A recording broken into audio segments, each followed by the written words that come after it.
wabarakatuh. Baiklah, kali ini saya akan memaparkan materi kaitannya dengan adab menggunakan media sosial. Materi ini adalah pembahasan materi yang ada di kelas 11 semester 2. Di sini saya akan memaparkan kaitannya dengan bagaimana kita sebagai seorang umat Islam dengan era teknologi yang semakin canggih ini, adanya media sosial itu sebenarnya banyak sekali manfaatnya yang bisa kita rasakan. Tapi di sisi lain banyak yang menyalahgunakan media sosial ini. Jadi di sini saya akan memaparkan ya bagaimana kaitannya dengan media sosial yang baik.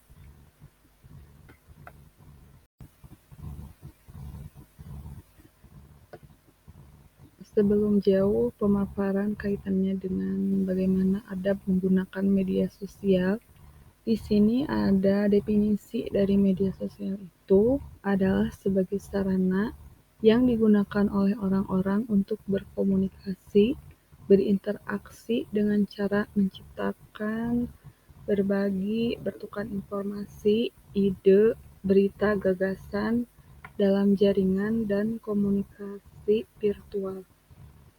Kemudian kaitannya dengan adab itu, adab berasal dari bahasa Arab yang bermakna kesopanan, sopan santun, tata krama, moral, nilai-nilai yang dianggap baik oleh masyarakat. Jadi kaitannya dengan adab menggunakan media sosial itu, bagaimana kita mampu menggunakan media sosial itu dengan baik. Baiklah, di sini ada pemaparan kaitannya dengan bagaimana adab atau tata cara penggunaan media sosial bisa diperhatikan. Satu, bisa digunakan, dimanfaatkan untuk metode pembelajaran. Karena pada dasarnya di zaman sekarang pendidikan itu sudah mulai menggunakan teknologi. Kemudian yang kedua, sebagai sarana untuk belajar bagaimana cara menggunakan jaringan internet secara bijak sehingga dapat memilah informasi yang benar ataupun salah. Yang ketiga, membuat grup sebagai sarana untuk diskusi. Kemudian yang selanjutnya, berbagi info penting dan manfaat. Yang kelima, sebagai sarana untuk menyalurkan hobi menulis. Yang terakhir, dengan media sosial, kita harus mampu mengimplementasikan sosial media itu dengan bijak, baik, dan benar. Kemudian gunakan peluang yang ada sebagai sarana positif. Macam-macam media sosial yang sering digunakan. Yang pertama ada WhatsApp. WhatsApp adalah aplikasi pesan instan yang sangat populer di Indonesia. Kemudian yang selanjutnya Instagram, peringkat kedua ditempati oleh Instagram. Ini banyak yang menggunakan. Yang ketiga Facebook.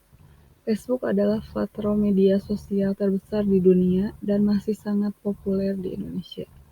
Kemudian ada juga aplikasi atau media sosial yang sekarang biasanya digunakan oleh pembisnis ataupun penjualan, yakni TikTok, yang selanjutnya Telegram, kemudian Twitter, dan Facebook Messenger. Penggunaan media sosial memiliki dampak positif dan negatif, tergantung tujuan dari orang yang menggunakannya. Dampak positif penggunaan sosial media antara lain: 1. Sebagai media promosi dan pemberitahuan informasi secara up-to-date, serta manfaat hiburan lainnya.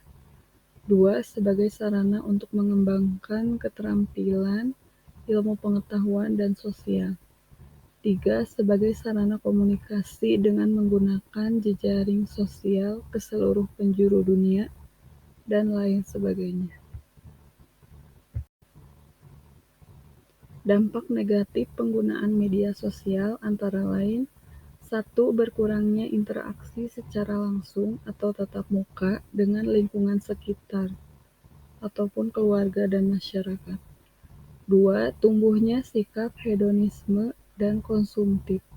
3. Malas belajar, beraktivitas fisik atau olahraga sehingga dapat menimbulkan penyakit. 4. Kejahatan dunia maya. 5.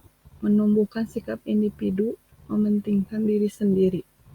Yang keenam, pornografi, penipuan, perjudian, dan lain sebagainya. Jadi kembali lagi, apakah media sosial itu akan kita pergunakan dari segi positifnya ataupun negatifnya. Allah Subhanahu wa Ta'ala melalui surat Ali Imran ayat 104 yang artinya, dan hendaklah ada di antara kamu segolongan umat yang menyeru dan mencegah dari yang mungkar, dan mereka itulah orang-orang yang beruntung. Kaitannya dengan ayat Al-Quran yang tadi saya bacakan, di sini bahwa Allah menyerukan kepada umat manusia untuk membela perbuatan yang baik dan benar. Orang-orang yang berbuat baik dan benar di jalan Allah merupakan orang-orang yang beruntung. Berikutnya, di sini ada manfaat media sosial untuk kehidupan sehari-hari, yang mana bisa kita rasakan sendiri dengan adanya media sosial itu banyak kemudahan yang kita rasakan. Di sini manfaatnya antara lain 1. Sebagai sarana komunikasi dan silaturahmi, kemudian sarana untuk berdakwah, sarana informasi, sarana untuk berbisnis, sarana membuat karya tulis, sarana mendapatkan hiburan, kemudian memperluas lingkar pertemanan, selanjutnya penunjang bisnis yang sedang dirintis, kemudian tentunya dengan adanya media sosial kita mendapat ilmu baru dan memberikan bantuan bagi yang membutuhkan. Dalam bermedia sosial tentunya harus kita perhatikan bahwa di dalam membuat postingan dan komentar di media sosial itu harus kita pikirkan terlebih dahulu. Di sini bagaimana kita membuat postingan dan komentar di media sosial yang positif ya. 1. Meluruskan niat, kemudian muraqabah atau merasa diawasi. Yang ketiga, bertanggung jawab. Yang keempat, asas manfaat. Apa yang kita posting itu harus dipikirkan dulu. Apakah ada manfaatnya atau lebih banyak madorotnya. Yang selanjutnya, selektif dalam menerima informasi. Jangan mudah percaya.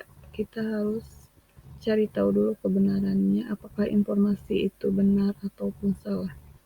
Yang selanjutnya, memanfaatkan waktu sebaik mungkin. Dan yang terakhir, menyebarkan kebaikan dan mencegah keburukan. Itulah pemaparan materi kaitannya dengan adab menggunakan media sosial. Jadi mulai dari sekarang, kita harus lebih bijak menggunakan media sosial dan kita harus perhatikan apakah bermedia sosial kita itu sesuai dengan ajaran Islam atau tidak. Jadi gunakanlah media sosial dengan bijak ya.